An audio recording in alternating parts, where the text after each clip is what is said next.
Talofa lava, this is Pacific Waves from RNZ Pacific. I'm Susana Surisuiki. Coming up. It's quite volatile at the moment. It's still very, very active. The new head of PIFs shares his concerns on the unrest in New Caledonia. Also, the results of this will show where Samoans truly stand in New Zealand. public hearing on the citizenship bill commences this week, and chocolate lovers unite in Wellington to try out a unique Pacific chocolate bar. The new Secretary-General of the Pacific Islands Forum is seriously concerned about the ongoing unrest in Kanaki, New Caledonia, and France's handling of the situation. In his first press briefing, Secretary-General Baron Wanga says the Forum hopes to step up its engagement with Paris ahead of the Pacific Islands Forum leaders meeting in Tonga in August. Lydia Lewis has the latest. Nightmare-like scenes continue in the French territory. Buildings are still being set alight and roadblocks still sprout up in defiance of the heavy security presence. Thousands of reinforcements have been sent from across France. It's quite volatile at the moment. It's still very, very active. Even though it's quietened down a bit, it flares up again. Baron Wanga says the Forum is hoping to form a committee in an effort to maintain peace and stability. We are truly concerned at what is happening in New Caledonia. Hopefully we will put in place a certain action timeline that we make sure that decisions are reached. The French ambassador to the Pacific has spoken with Pacific leaders over the phone. But Veronique Roger-Lacan is questioning whether Forum involvement would be productive. The PIF is, of course, important regional relevant organization. At the same time, it's very important to bear in mind that we already have two dialogue processes going on. One, the national one, which I've mentioned and launched by President Macron, and second, the C24 one. And it is our experience that if you have too many processes at the same time, then it's a mess. A geopolitical commentator, Dr. Meg Keane, says France has missed opportunities to bring peace in the form of a regional intervention force under the Beketawa Declaration. That was an opportunity that I think was missed, to have invited in regional players to help bring calm in a situation that needed policing, a regional police task force to come in. That is still a possibility. But we're waiting for the invitation for that to happen. Dr. Keane, who's the Pacific Islands Program Director at the Lowy Institute, says the Pacific way of doing things has a track record of working very well. That tends to have a calming impact because you have your brothers and sisters, the family coming in, helping you get peace, and you diminish the tension between the parties. She says there's no indication that France is going to walk away from New Caledonia anytime soon. And our conversations with the French ambassador to the Pacific confirmed that sentiment. What the French state want to do is in the interest of the stability and peace and prosperity of the Pacific. Macmillan Brown's Centre for Pacific Studies Pro-Vice-Chancellor, Distinguished Professor Stephen Ratova, has flagged that France has militarised New Caledonia, despite Paris maintaining it has not. They are desperate. They are desperate in terms of its optics, in terms of how it's perceived, a colonial power in this day and age. He says organised state coercion is being used by France, which by definition is militarisation. It's militarised in the sense that the guns are used. Organised state coercion is being used. They are desperate. They are desperate in terms of its optics, in terms of how it's perceived, a colonial power in this day and age. It's also desperate because it doesn't want to see what happened in its former African colonies to happen. It's in a tight corner. So it's responding. Professor Stephen Ratova says France has been a colonial power since the 1800s. He says strategically France needs its territories. Now, for France to be able to maintain the territories in the Pacific means that it becomes the second largest country in the world in terms of sea area. Pro-independence groups say a path to independence is needed, while Paris maintains independence is not the only solution. And adding fuel to the fire is the French snap elections. Professor Stephen Ratova says prospects of decolonisation in the French territories could diminish if a far-right government is elected in France's snap elections. Probably going to be worse. The more right-wing, the more they want to maintain the colony. That has been shown in the past. The French politics shifts to the right. The prospects of decolonisation diminishes. France's far right is celebrating a win in the first round of voting. The deciding round will take place at the weekend. A public hearing on a bill that aims to restore a pathway to New Zealand citizenship for a group of people born in then Western Samoa has been held in South Auckland. The bill is at select committee stage after it passed its first reading in April. Grace Fiava'ai has the story.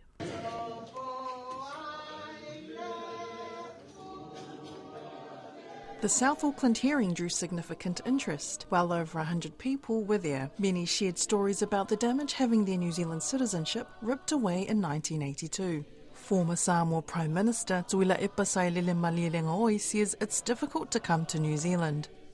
1.4 billion that could come as visitors to New Zealand. And yet, for us in Samoa, it is extremely difficult to go to hell than to come to New Zealand. Another notable presence was Fale Andrew Lesar, the nephew of Fale Mai Lesar, the force behind the bill. Says there are thousands of Fale Mai Lesars out there. It is a sweet moment for our family because we thought we had won, and then the New Zealand government turned around and changed the law anyway. Reverend Strickson Poa encouraged the next generation to uphold their history. Honour our Samoan parents' generation who loved New Zealand Aotearoa. They were the diaspora Pacific urban migration generation post-World War II from Western Samoa to New Zealand Aotearoa. Prime Minister Christopher Luxon has raised concerns over the bill, to local media saying it could lead to mass migration. But researcher Lefawali'i Dr. Dion Enari says he has proof that would not be the case. My PhD was on Samoan migration and Samoan culture. My research shows quite the contrary. So my research on Samoan migration actually shows that many Samoans that migrate from Samoa do so for a certain goal. He says time will tell as to whether or not Samoans matter in New Zealand. The results of this will show where Samoans truly stand in New Zealand. More than 24,000 submissions have been sent in. The final public hearing on the bill proposing to restore the citizenship is in Wellington next week.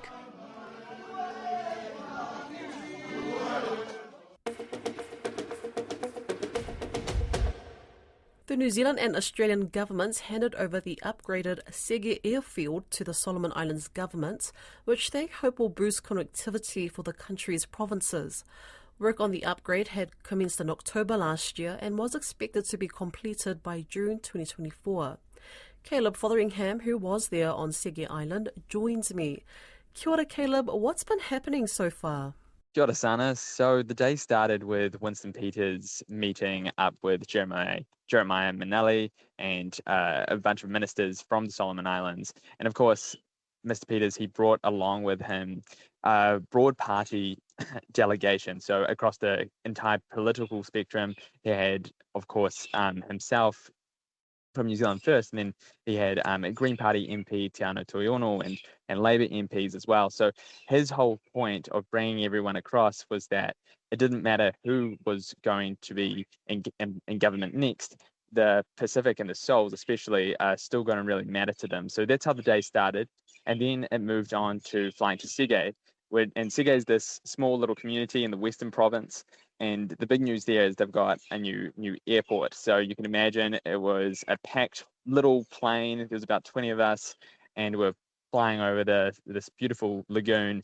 And there was a lot of excitement, a lot of commotion when we landed. The whole community was there at the airport runway. What's the runway going to mean for the people in Sege? Yeah, well, I went around and I asked a few of the community members that same question. Before, the runway was really old, really run down. pretty basic, to the point that if it rained, you couldn't actually fly a plane because it was all grass. So this is a pretty big investment by mainly New Zealand and Australia, a little bit of the Solomon Islands government. So it's 55 million, about 25 million each was from NZ and Oz, and then the remaining 5 was from the Solomon Islands government contributing their own money. So a big investment. And what it means is if it rains, the planes can really still land. It just means that they can have more flights. And I was chatting to one lady from the president. She's the president for the Women's Council, and she was saying that this is such good news because the women that she talks to and deals with as part of this role, they really want to sell their fans and their things that they make, their cultural bits and bobs, and this will provide an income hopefully to them. Sigay's absolutely stunning, and she thought that Sigay could become one of the most popular tourist places in the Solomon Islands. So that's really the hope of this runway and what it could bring. Sweet tooth enthusiasts flocked to Chockstock, New Zealand's sole craft chocolate festival in Wellington last month. Over 25 of the best chocolate makers from Australia, New Zealand and the Pacific came to celebrate delicious and ethical chocolate products. Among the festivities saw the launch of the limited edition Pacific Coconut and Ginger Chocolate Bar, made with ingredients sourced from Fiji, Tonga, Samoa and Vanuatu. I caught up with Wellington's Chocolate Factory co-founder, Gabe Davidson. Kia ora, Gabe. Tell me more about this Pacific Chocolate Bar. Kia ora, Susanna.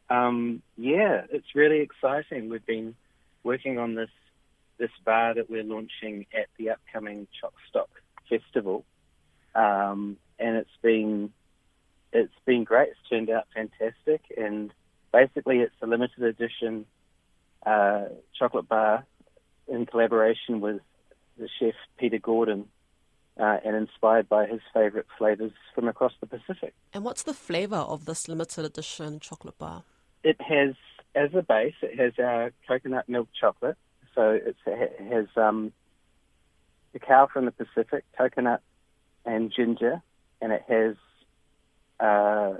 vanilla from Tonga, used with Vanuatu cocoa beans, and sprinkled with cacao nibs, a mix of Pacific nibs, including Samoa, and smoked with Samoan cocoa husks, and just a little bit of sea salt. Wow, that sounds amazing. I just wanted to ask you, Gabe, what drew you to help Pacific cacao farmers? This is something you've done for the past 10 years, right? Yeah. Well, prior to that, I was over in Melbourne, had a little coffee roasting business, and then I realised that chocolate can be made on a small to medium sized sort of scale as well.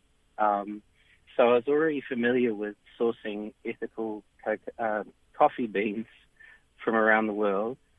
And I thought, well, if my dream is to open a bean to bar chocolate factory in New Zealand, I wonder if there are growers who are our neighbours nearby that we can work together with, and that's where that started. And over the years, we've just been focusing more and more on sourcing from the Pacific. Prior to that, it was mostly Central and South America. And you went on a voyage in 2015, right? I mean, what was that like? Well, the voyage became a lot more about waka voyaging than about chocolate, which was amazing. And thanks to the Utinialo Trust, we used a canoe from Fiji, sailed to Vanuatu, to Bougainville via Vanuatu in the Solomon Islands to pick up a ton of cocoa beans.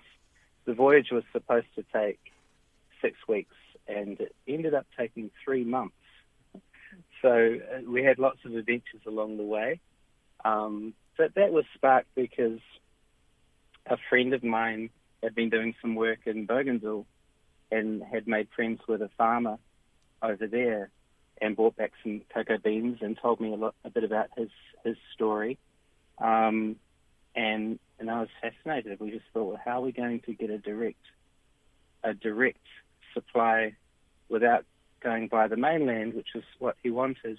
And he joked that we should learn to sail and get a boat and sail it direct. And then that one thing led to another, and there we were on the high seas. So do you still have a relationship with the Bougainville cacao farmers? We've tried a couple of times. No, not at the moment. We've had some issues with the farmers' export licenses and red tape, but it's definitely the time we spent in Tinputs in Bougainville with James Rutana and Ursula Rakova and her community was just beautiful, and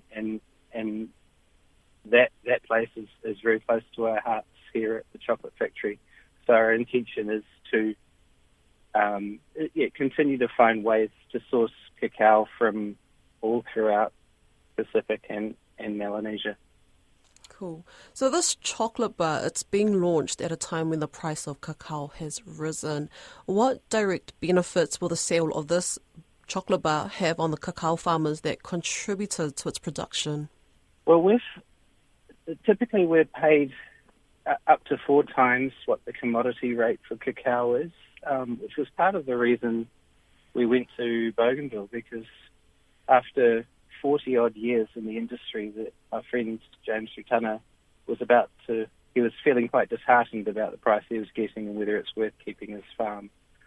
But being that we're bean to bar craft chocolate and it's not mass-produced by Big Chocolate in Europe, and our customers understand it's a bit more expensive than your regular conventional chocolate, we're happy to be able to continue to pay well above what the commodity rate is. That's Pacific Waves for today. To listen back, head over to rnz.co.nz/Pacific. We're also on Spotify, Apple and iHeartRadio. From myself and the RNZ Pacific team, Tōwha Sui Foa.